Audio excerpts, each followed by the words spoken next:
नमस्कार।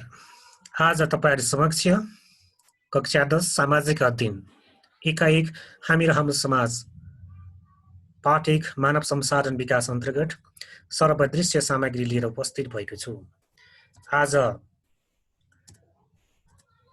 को विषयवस्तु रहेको छ मानव संसाधन विकास र व्यवस्थापन, मानव संसाधन विकासको आवश्यकता र महत्त्व, मानव संसाधन विकास प्रक्रिया, नेपालमा मानव संसाधन विकासको चुनौती र नेपालमा मानव संसाधन विकासको दीर्घकालीन सोच तथा उपायहरू रहेको छ। विद्यार्थी भाइ बहिनीहरू, आज हामी यी विषयवस्तुहरूमा उल्लेखित विषयवस्तुहरूमा चर्चा गर्नेछौँ।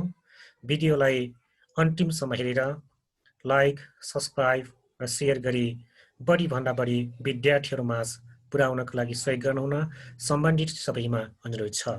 अब कक्षा सुरु हुन गइरहेको छ। मानव संसाधन विकास र व्यवस्थापन। मानव संसाधन विकास। यो भन्दा अघिल्लो क्लासमा हामीले मानव संसाधन भनेको के हो भनेर पढेका छौँ र मानव संसाधन भनेको कुनै पनि देशको विभिन्न क्षेत्रमा विकास गर्नको लागि आवश्यक पर्ने जनशक्ति, जो सामान्यदेखि दक्षसम्मका जनशक्तिहरू नै मानव संसाधन हुन् भनेर पढेका थियौँ। आजको क्लासमा को पहिलो शीर्षकमा मानव संसाधन विकासको बारेमा पढ्न गइरहेका छौँ। विभिन्न कामका लागि आवश्यक पर्ने जनशक्ति उत्पादन गर्ने कामलाई मानव संसाधन विकास भनिन्छ, अथवा सामान्यतया मानव संसाधन तयार गर्ने काम नै के हो? मानव संसाधन विकास हो। शिक्षा, तालिम आदिको माध्यमबाट मानव संसाधन विकास गर्न सकिन्छ। विभिन्न तालिम केन्द्रहरू, विभिन्न शिक्षालयहरू, विद्यालय, विश्वविद्यालयहरूको माध्यमबाट मानव संसाधन विकास गर्न सकिन्छ। यो कामदारको वैयक्तिक विकास र क्षमता अभिवृद्धिसँग सम्बन्धित छ। मानव संसाधन विकास कुनै पनि कामदारको, त्यो दक्ष होस् अर्थात् पाइलट होस्, डाक्टर होस्, इन्जिनियर होस्, तिनीहरूको वैयक्तिक विकास, पर्सनल डेभलपमेन्ट र क्षमता अभिवृद्धिसँग यो सम्बन्धित रहेको छ। यसको मुख्य उद्देश्य देश विकासको लागि विभिन्न क्षेत्रमा काम गर्न सक्ने सक्षम जनशक्ति तयार गर्नु हो। यसले कामदारलाई नयाँ नयाँ ज्ञान, सिप तथा तालिम आदिको माध्यमबाट सक्षम बनाउने काम गर्दछ।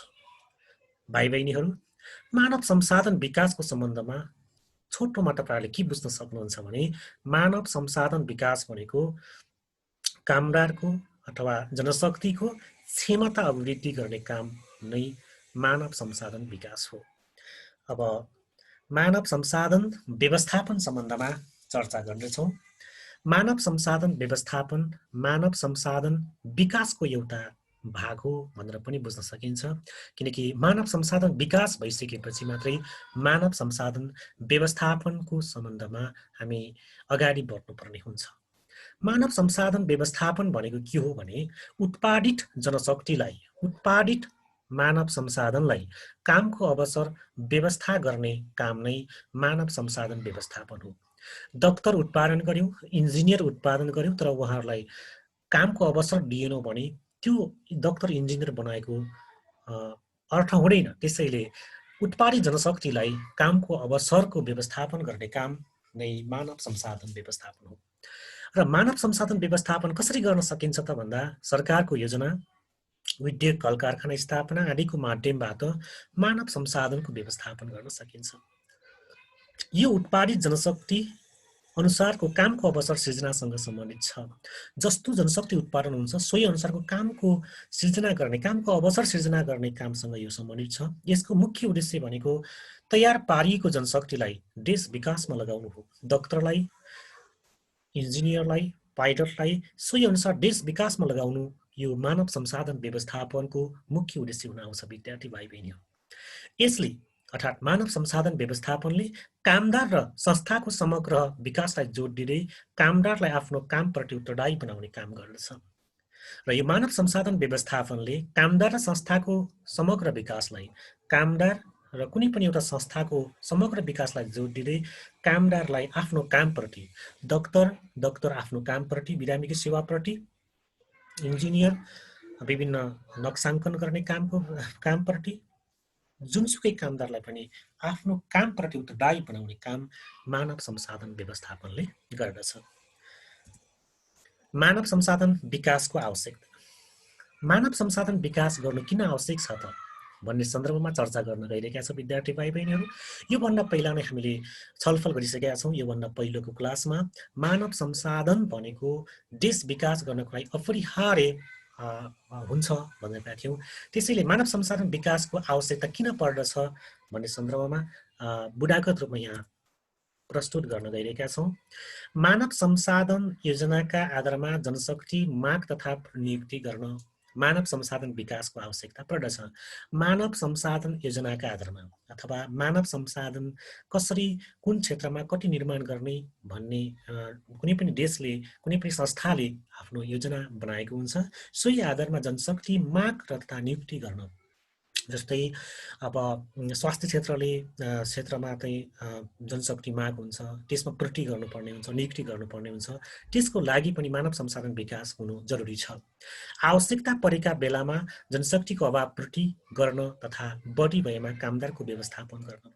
कहिलेकाहीँ कामदार एकदम आवश्यक हुन्छ त्यसको अभाव पूर्ति गर्न, र बढी भएको कामदार कहिलेकाहीँ चाहिँ आवश्यकताभन्दा बढी कामदारहरू पनि उत्पादन हुन सक्छ अथवा विकास हुन सक्छ मानव संसाधनको। त्यसलाई व्यवस्थापन गर्नको लागि मानव संसाधन विकासको आवश्यकता पर्दछ।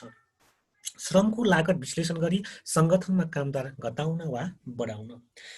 श्रमलाई अथवा मानव संसाधन अथवा जनशक्तिलाई, कामदारलाई हामी कुनै सङ्गठनले कति खर्चहरू उनीहरूलाई कति तलब भत्ता दिन्छ त्यसको आधारमा उसले कति फाइदा गर्छ त्यसको आधारमा विश्लेषण गरेर कामदार थप्न वा घटाउन पनि मानव संसाधन विकासको आवश्यकता पर्छ।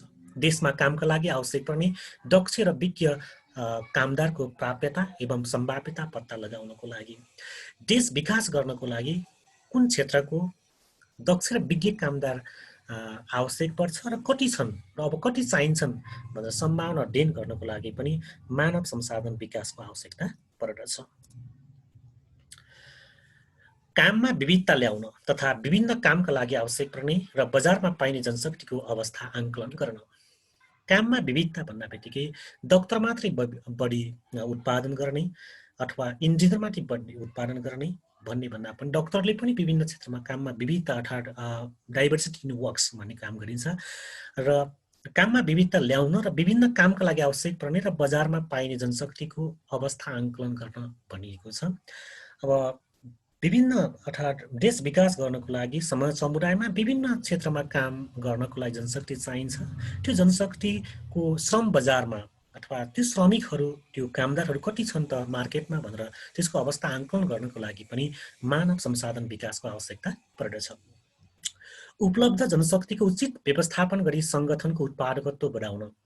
कुनै एउटा सङ्गठन अथवा संस्था, मानव कुनै एउटा उद्योग छ भनेपछि उद्योगमा कति जनशक्ति उपलब्ध छ त्यसलाई उचित व्यवस्थापन गरेर उनीहरूलाई काममा लगाएर सङ्गठनको उत्पादकत्व बढाउन अथवा उत्पादन बढाउनको लागि पनि मानव संसाधन विकासको आवश्यकता पर्दछ।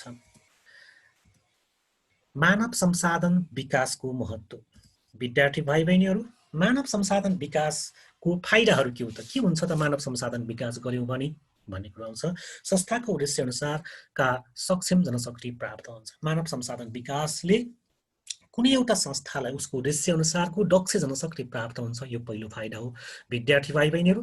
अब संस्थामा जनशक्ति नियुक्ति र तिनको उपयोग जनशक्तिको कार्यक्षमता, सिप एवं प्रविधिको स्तरोन्नति तथा संस्थाको सुधार हुन्छ। मानव संसाधन विकासले संस्थामा जनशक्ति नियुक्ति, तिनको उपयोग, जनशक्तिको कार्यक्षमता, सिप एवं प्रविधिको स्तरोन्नति तथा संस्थाको सुधार हुन्छ। कुनै एउटा संस्थाको सुधार केमा नै आधार हुन्छ? मानव संसाधन विकासमा आधार हुन्छ। त्यसैले यो संस्थाको सुधार हुनु पनि मानव संसाधन विकासको एउटा महत्त्व हो। त्यस्तै गरेर विद्यार्थी भाइ बहिनीहरू, समग्र योजना, सङ्गठन, नीति निर्माण, आपसी सहयोग तथा बजेट व्यवस्था र नाफाघाटाको सम्पूर्ण अवस्थाको व्यवस्थापन गर्नको लागि पनि यो मानव संसाधन विकासले सहयोग गर्दछ। किनकि कुनै एउटा संस्थामा कुनै एउटा मेसिन चलाउनको लागि मात्रै कामदार नियुक्ति नगरेर संस्थाको नीति निर्माण गर्ने, संस्थाको बजेट व्यवस्थापन गर्ने, संस्थाको नाफाघाटाको बारेमा विश्लेषण गर्नको लागि पनि जनशक्तिहरू नियुक्ति गरिने हुँदा त्यसले पनि सहयोग पुर्याइदिएको हुन्छ। सङ्गठनमा प्रभावकारी सञ्चार, सुपरिवेक्षण र नेतृत्व विकासमा सहयोग पुग्छ। कुनै एउटा संस्थामा यदि मानव संसाधन विकास भयो भने, जस्तै संस्थामा म्यानेजर होलान्, एकाउन्टेन्ट होलान्, मानव सेक्युरिटी गार्ड होलान्, तिनीहरू बिचमा प्रभावकारी सञ्चार, सुपरिवेक्षण र नेतृत्वको विकास गर्नको लागि पनि मानव संसाधनकै आधारमा गरिने हुन्छ। त्यसैले यो पनि फाइदा हो। विद्यार्थीहरूको फाइदा रहेको छ, महत्त्व रहेको छ। संस्थाभित्रका मानव स्रोत र संस्था बाहिरका सरकारवाला बीच सम्बन्ध विस्तार गर्न सहयोग पुग्दछ। कुनै एउटा संस्थाभित्रका मानव स्रोत अथवा संस्थाभित्र पनि कामदारहरू हुन्छन् र संस्था बाहिरका सरकारवालाहरू बिचमा पनि सम्बन्ध विस्तार गर्न सहयोग पुग्छ। जस्तै एउटा विद्यालयको कुरो गर्नुपर्दा एउटा विद्यालयभित्र प्रधानाध्यापक, लेखापाल, शिक्षकहरू हुन्छन् भने संस्था बाहिर विद्यार्थी बाहिर व्यवस्थापन समिति, अभिभावकहरू हुन्छन्। उनीहरू बिचमा सम्बन्ध विस्तार गर्नको लागि पनि सहयोग गरिरहेको हुन्छ। त्यस्तै मानव सम्बन्ध विस्तार गर्यो भने कामको गुणस्तर, आन्तरिक व्यवस्थापनमा पनि यसले राम्रो प्रभाव पारिरहेको हुन्छ। समयको सदुपयोग, पुँजी परिचालन, ऊर्जा व्यवस्थापन, अपेक्षित उपलब्धि हासिल, तालिम विकास तथा क्षेत्रीय न्यूनीकरणका महत्त्वपूर्ण सहयोग प्राप्त भई संस्थाको उत्पादकत्व वृद्धि हुन्छ। मानव संसाधन विकासले समयको सदुपयोग गर्न सिकाएको हुन्छ। पुँजी परिचालन, ऊर्जा व्यवस्थापन र आशा गरिएको उपलब्धि हासिल हुन्छ। तालिम विकास हुन्छ, जसले गर्दा कुनै पनि संस्थाको घाटा कम हुन्छ। त्यसले गर्दा घाटा कम भइसकेपछि उत्पादकत्व पनि वृद्धि हुन्छ। यो पनि मानव संसाधन विकासको अर्को महत्त्व हो। विद्यार्थी भाइ बहिनीहरू, मानव संसाधन विकासको प्रक्रिया। अब यस्तो मानव संसाधन विकासको महत्त्व हामीले पढ्यौँ, आवश्यकता पढ्यौँ र अब यसको त्यस्तो मानव संसाधन विकास गर्नलाई के प्रक्रियाहरू अपनाइएको छ त, अपनाउन सकिन्छ त भन्ने बारेमा छलफल गर्न गइरहेका छन् विद्यार्थी भाइ बहिनीहरू। अब यो प्रक्रियाहरूमा यहाँ सर्वप्रथम संस्थाका उद्देश्यहरूको पुनरावलोकन गरी त्यसका लक्ष्य र उद्देश्य निर्धारण गरिन्छ। कुनै एउटा संस्थालाई को उद्देश्य के हो र उद्देश्य पूर्ति गर्नको लागि उद्देश्य के हो, लक्ष्य के हो, उद्देश्य निर्धारण गरिन्छ र सोही अनुसारको जनशक्ति बनाउनको लागि उद्देश्य निर्धारण पहिलो स्टेप हो। अथवा विद्यार्थी भाइ बहिनीहरू, संस्थाको उद्देश्य पुनरावलोकन गरी अथवा संस्थाको उद्देश्यलाई रिभ्यू गरेर स्टडी गरेर त्यसका लक्ष्य र उद्देश्य निर्धारण गर्नु मानव संसाधन विकासको पहिलो प्रक्रिया हो। त्यसपछि लक्ष्य र उद्देश्य अनुसार जनशक्ति तयारी गर्ने अथवा कुन संस्थाले कस्तो प्रकारको जनशक्ति मागिरहेको छ, सोही अनुसारको जनशक्ति ऊ संस्थाले पनि तयारी गर्न सक्छ भने मार्केटमा पनि सोही अनुसार जनशक्ति तयारी गर्नुपर्ने हुन्छ। भविष्यमा संस्थालाई कति कस्तो जनशक्ति चाहिन्छ भन्ने निर्णय भविष्यमा अथवा 1 वर्षपछि अथवा 20 वर्षपछि संस्थालाई कति र कस्तो जनशक्ति चाहिन्छ भन्ने सन्दर्भमा पनि पूर्व निर्णय चाहिँ आवश्यक पर्छ। जनशक्ति भर्ना योजना तर्जुमा जनशक्ति कसरी भर्ना गर्ने, लोक सेवा आयोगले जनशक्ति भर्ना गरिरहेको हुन्छ, स्वास्थ्य सेवा आयोगले जनशक्ति भर्ना गरिरहेको हुन्छ, शिक्षक सेवा आयोगले जनशक्ति भर्ना गरिरहेको हुन्छ। त्यसको योजना तर्जुमा गर्नु पनि मानव संसाधन विकासको प्रक्रिया हो। मानव संसाधन विकास योजना तयारी। अब मानव संसाधन विकास गर्नको लागि पनि योजना बनाउनु पर्ने हुन्छ। कति डाक्टर उत्पादन गर्नुपर्ने, कति इन्जिनियर उत्पादन गर्नुपर्ने, कति शिक्षक उत्पादन गर्नुपर्ने हो, सोही अनुसारको चाहिँ कति जेटीय कृषि प्राविधिक उत्पादन गर्नुपर्ने, त्यसको संसाधन विकासको पनि योजना तयारी गर्नुपर्ने हुन्छ मानव संसाधन विकास गर्नको लागि। संस्थामा काम गर्ने कर्मचारीका लागि सिप र दक्षता विकास गर्ने खालका पुनर्ताजगी तथा क्षमता विकास तालिमको व्यवस्था गर्ने। कुनै एउटा संस्थामा काम गरिरहेको कर्मचारीहरूको सिप विकास गर्न समयअनुसार उनीहरूलाई दक्ष बनाउनको लागि पुनर्ताजगी र क्षमता विकास तालिमको व्यवस्था गर्नु पनि मानव संसाधन विकासको अर्को प्रक्रिया हो। र मानव संसाधन विकासको अर्को प्रक्रिया रहेको छ संस्थामा नवप्रवेशी अथवा कामदार तथा कर्मचारीका लागि सेवा प्रवेश तालिमको व्यवस्था गर्ने। संस्थामा नवप्रवेशी जस्तै कुनै एउटा विद्यालयमा शिक्षक नियुक्ति भएर आउँदै छ, नवप्रवेशी शिक्षकलाई सेवा प्रवेश गर्नुभन्दा अगाडि सेवा प्रवेश गर्दा त्यहाँका चाहिँ अवस्था, शिक्षणसँग सम्बन्धित विभिन्न खाले तालिमको पनि व्यवस्था गर्न सकिन्छ। यसरी मानव संसाधन विकासको विभिन्न प्रक्रिया अनुसार मानव संसाधन विकास गर्न सकिन्छ। र नेपालमा मानव संसाधन विकास त्रिभुवन विश्वविद्यालयले पनि गरिरहेको छ। लोक सेवा आयोगले मानव संसाधन को नियुक्ति गर्ने, कर्मचारी छनौट गर्ने काम पनि गरिरहेको छ। त्यसै सिटिभिटीले पनि कामदार विभिन्न क्षेत्रमा कामदार उत्पादन गरिरहेको छ।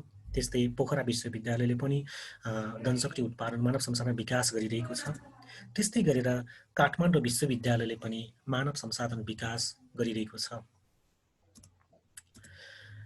मानव संसाधन विकासको चुनौती नेपालमा मानव संसाधन विकासमा के कस्ता प्रकारको च्यालेन्जहरू छन् त विद्यार्थी भाइ बहिनीहरू हेर्नुहोस्। सरकारले मानव संसाधनको विकासका लागि शिक्षा, स्वास्थ्य, पर्यटन जस्ता पूर्वाधारको विकासका लागि प्रयास गरेको छ, तर त्यस्तो प्रयास पर्याप्त नहुनु यो मानव संसाधन विकासको चुनौती हो। नेपाल सरकारले मानव संसाधन शिक्षाको लागि शिक्षा, स्वास्थ्य, पर्यटन जस्ता क्षेत्रहरूमा पूर्वाधार विकास गरेको छ, तर पूर्वाधार विकास गरिसकेपछि त्यो पूर्वाधार विकासको सही सदुपयोग गर्नको लागि दक्ष जनशक्ति उत्पादन हुन सकेको छैन। त्यो प्रयास पर्याप्त नहुनु पनि चुनौती हो। ग्रामीण क्षेत्र, महिला, दलित, अपाङ्गता तथा अन्य पिछडिएका क्षेत्र, वर्ग र समुदायमा विकासको प्रयास पुग्न नसक्दा मुलुकको मानव संसाधन विकासले अपेक्षित गति लिन नसक्नु यो अर्को चुनौती हो विद्यार्थी भाइ बहिनीहरू। महिलाका लागि छात्रवृत्ति, दलितको लागि छात्रवृत्ति, अपाङ्गता भएका व्यक्तिहरूको लागि, पिछडिएका व्यक्तिहरूको वर्ग समुदायको लागि उनीहरूको क्षमता विकास गर्नको लागि विभिन्न प्रयासहरू गरिएको छ, तैपनि प्रयास पुग्न नसक्दा मानव संसाधन विकासले अपेक्षित गति लिन सकिएको छैन। किनभने कुनै पनि क्षेत्रको विकास गर्नको लागि, कुनै पनि देशको विकास गर्नको लागि महिला, दलित, अपाङ्गता, पिछडिएका क्षेत्रहरू पनि आफ्नो अधिकार सम्बन्धमा जानकार भई उनीहरू पनि काममा उनीहरू पनि देश विकासमा सहभागी हुनुपर्ने हुन्छ। यी ग्रामीण क्षेत्रका व्यक्तिहरू, महिला, दलित, अपाङ्गता भएका व्यक्तिहरू सक्षम नहुँदा उनीहरू अरूमा भर पर्नुपर्ने हुन्छ, बाँच्नको लागि अरूमा भर पर्नुपर्ने हुन्छ, जसले गर्दा पनि मानव संसाधन विकासले गति लिन नसकेको अवस्था देखिन्छ। स्पष्ट मानव संसाधन नीतिको अभाव, मानव संसाधन व्यवस्था विकास कसरी गर्ने भनेर स्पष्ट प्रभावकारी नीति नहुँदा, पोलिसी नहुँदा पनि मानव संसाधन विकासमा अर्को चुनौती थपिएको छ विद्यार्थी भाइ बहिनीहरू। देशमा उत्पादित जनशक्ति र माग बीच उचित तालमेल मिलाउने तथा देशमा सञ्चालित विद्यमान तालिम केन्द्रहरूबीच उचित समन्वय कायम राख्न नसक्नु पनि मानव संसाधन विकासको अर्को चुनौतीको रूपमा रहेको छ नेपाल सरकारको लागि। देशमा उत्पादित जनशक्ति र माग बीच मानव कृषि क्षेत्रमा जनशक्ति मानव 5 जनाको माग छ र त्यहाँ 3 जना मात्रै एप्लिकेसन आउँछ। कुनै ठाउँमा मानव 3000 शिक्षकको कोटा खोल्छ, 10,000ले आवेदन दिन्छन्। यसरी देशमा उत्पादित जनशक्ति र माग बीच उचित तालमेल मिलाउन नसक्नु पनि अर्को चुनौती हो। त्यस्तै गरेर देशमा सञ्चालित विद्यमान तालिम केन्द्रहरूबीच उचित समन्वय कायम राख्न नसक्नु। ती तालिम केन्द्रहरूले एकले अर्कोलाई समन्वय गरेर कुनै एउटा क्षेत्रमा तालिममा बढी जनशक्तिको उहिरो राखिएको छ भने अर्को तालिम केन्द्रमा अर्को प्रकारको तालिम क्षमता विकास गरी तालिममा समन्वय गरेर पनि मानव संसाधन उत्पादन गर्न सकिन्छ। देशलाई चाहिने र चाहेको जति दक्ष जनशक्ति उत्पादन गर्न सकिन्छ, तर त्यसो गर्न नसक्नु पनि नेपालमा मानव संसाधन विकासको चुनौती हो विद्यार्थी भाइ बहिनीहरू। अब विद्यार्थी भाइ बहिनीहरू, आजको सर्वदृश्य सामग्रीको अन्तिम शीर्षक रहेको छ नेपालमा मानव संसाधन विकासको दीर्घकालीन सोच। यी यस्ता मानव संसाधन विकासको महत्त्व, आवश्यकता, प्रक्रिया र मानव संसाधन विकासको नेपालको सम्बन्धमा चुनौती पनि परिसक्यो भाइ बहिनीहरू। अब ती चुनौतीहरूलाई सामना गर्दै अब कसरी मानव संसाधन विकास गर्ने, नेपालमा मानव संसाधन विकासको सम्बन्धमा नेपाल मानव दक्ष जनशक्ति कसरी उत्पादन गर्ने भन्ने सन्दर्भमा नेपालको दीर्घकालीन सोच पनि रहेको छ। यसलाई हेर्नुहोस् विद्यार्थी भाइ बहिनीहरू। राष्ट्रिय तथा अन्तर्राष्ट्रिय बजारमा प्रतिस्पर्धा गर्न सक्ने सक्षम र दक्ष जनशक्ति विकास गर्ने यो नेपालको मानव संसाधन विकासको दीर्घकालीन सोच हो विद्यार्थी भाइ बहिनीहरू। नेपाल र विश्वमा जहाँ जुन ठाउँमा पनि प्रतिस्पर्धा गर्न सक्ने सक्षम र दक्ष जनशक्ति विकास गर्ने सोच राखेको छ नेपालले। जनशक्तिको माग र आपूर्ति बीच सन्तुलन कायम गर्ने, जति जनशक्ति आवश्यकता पर्छ त्यति जनशक्ति प्राप्त हुने प्रकारले एउटा ब्यालेन्स गर्ने, अथवा जस्तै शिक्षक कति चाहिन्छ सोही अनुसार शिक्षक पूर्ति गर्ने, डाक्टर कति चाहिन्छ सोही अनुसार पूर्ति गर्ने, सन्तुलन, माग धेरै पूर्ति थोरै, पूर्ति धेरै माग थोरै हुँदा पनि सन्तुलन कायम हुन सक्दैन विद्यार्थी भाइ बहिनीहरू। त्यसैले यो जनशक्तिको माग र आपूर्ति बीच सन्तुलन कायम गर्ने पनि नेपालको मानव संसाधन विकासको दीर्घकालीन सोच हो विद्यार्थी भाइ बहिनीहरू। यस्तै गरेर रोजगारी तथा स्वरोजगार सिर्जना गर्ने खालको प्राविधिक शिक्षा तथा व्यावसायिक तालिममा जोड दिने, अरूले जागिर दिने भन्दा पनि आफू रोजगार गर्नलाई सक्षम बनाउने र स्वरोजगार भनेको आफै काम सिर्जना गर्ने खालको प्राविधिक शिक्षा तालिम व्यावसायिक तालिम विकासमा जोड दिने पनि नेपालको मानव संसाधन विकास दिशा सोचेको छ विद्यार्थी भाइ। त्यस्तै गरी दक्ष मानव संसाधन विकासका लागि एकीकृत रूपमा कार्यक्रमहरू सञ्चालन गर्ने, दक्ष मानव संसाधन विकासका लागि एकीकृत रूपमा कार्यक्रमहरू सञ्चालन गर्ने यसको अर्थ के हो भने विद्यार्थी भाइ बहिनीहरू, एउटाले मानौ जेटी उत्पादन गरेको छ एउटा संस्थाले, अर्कोले इन्जिन उत्पादन गरे होला, अथवा इन्टिग्रेटेड रूपमा हरेक खालको जनशक्ति उत्पादन गर्ने गरी एउटा विभिन्न कार्यक्रमहरू सञ्चालन गर्ने, अथवा सबै प्रकारको जनशक्ति उत्पादन गर्नको लागि एकपक्षीय रूपमा काम गर्ने, मानव संसाधनसँग सम्बन्धित निकायहरूको क्षमता अभिवृद्धि गर्ने। अघि हामीले माथि त्रिभुवन विश्वविद्यालय भन्यौँ, सिटिभिटी, त्यसपछि पोखरा विश्वविद्यालय, काठमाडौँ विश्वविद्यालयको बारेमा भन्यौँ, तिनीको क्षमता अभिवृद्धि गर्ने, मानव संसाधन विकास सम्बन्धी नीति तयार गरी कार्यान्वयन गर्ने।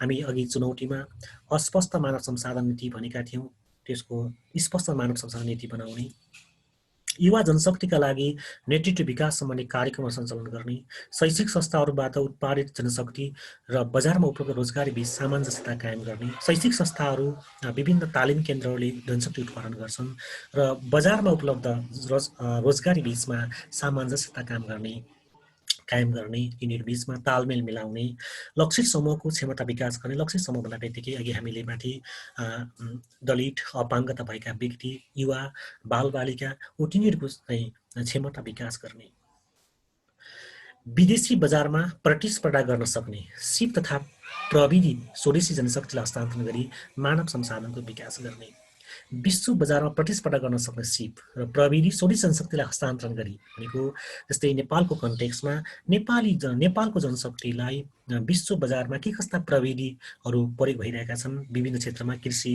शिक्षा, स्वास्थ्य, सञ्चार, यातायातमा हो, ती अनुसारको प्रविधि स्वदेशी जनशक्तिलाई पनि त्यो प्रविधिमा उनीहरूलाई सक्षम बनाउने पनि दीर्घकालीन सोच रहेको छ।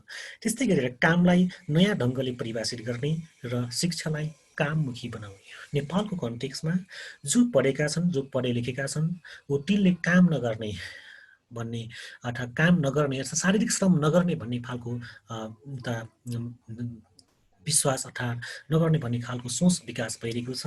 त्यसैले कामप्रति आस्था राख्ने र कामलाई शिक्षामुखी बनाउने। एउटा डक्टरले उसले गर्नुपर्ने काम उसले गर्नुपर्ने हुन्छ, डक्टर हुने नि, अनि डक्टरभन्दा तल्लो स्तरका कर्मचारीलाई बढी काममा लगाउने, आफूले चाहिँ निर्देशन मात्रै गर्ने, यदि आफूले सक्ने समय आफूसँग समय उपलब्ध छ भने पनि हो त्यस्ता कामहरू। अनि शिक्षकले चाहिँ पढे लेखेकाहरूले भारी बोक्न नहुने, पढे लेखेकाहरूले घुम्ने कुर्सीमा मात्रै बसेर काम गर्ने अर्थात् कामलाई भन्दा पैसालाई कामलाई चाहिँ उनीहरूले जोड नदिने, शिक्षालाई व्यवहारमा उतार्न खोज्ने हो त्यस्ता प्रवृत्ति रहेको हुनाले कामलाई नयाँ ढङ्गले परिभाषित गर्ने र शिक्षालाई काममुखी बनाउने अथवा व्यावसायिक, व्यावहारिक र प्राविधिक शिक्षामा जोड दिने, पढेको शिक्षालाई, लिएको आर्जन गरेको शिक्षालाई काममा परिणत गराउने खालको दीर्घकालीन सोच रहेको छ नेपाल सरकारको। नेपालको मानव संसाधन विकास सम्बन्धमा विद्यार्थी भाइ बहिनीहरू, आज हामीले मानव संसाधन विकास अन्तर्गत पाठको लगभग सम्पूर्ण विषयवस्तुहरू अध्ययन गरिसकेका छौँ। यदि तपाईँहरूलाई यस सन्दर्भमा सर्वदलीय सामी सन्दर्भमा यदि कन्फ्युज भएमा, भ्रम रहेमा, नबुझेमा कमेन्टमा तपाईँहरूले आफ्नो कमेन्ट बक्समा कमेन्टमा चाहिँ आफ्नो कन्फ्युजन लेख्नुभयो भने म त्यस भिडियो कमेन्टमै तपाईँहरूलाई बुझाउने प्रयत्न गर्नेछु। र यस भिडियोलाई सर्वदृश्य सामग्रीलाई अन्तिमसम्ममा हेरिदिनु भएकोमा धन्यवाद। र बढीभन्दा बढी विद्यार्थीहरू माझमा यस सामग्रीलाई पुर्याउनको लागि सम्पूर्ण सरकारहरूलाई यस भिडियोलाई लाइक, सेयर र सब्सक्राइब गरी सहयोग गरिदिनको लागि अनुरोध गर्दछु। धन्यवाद।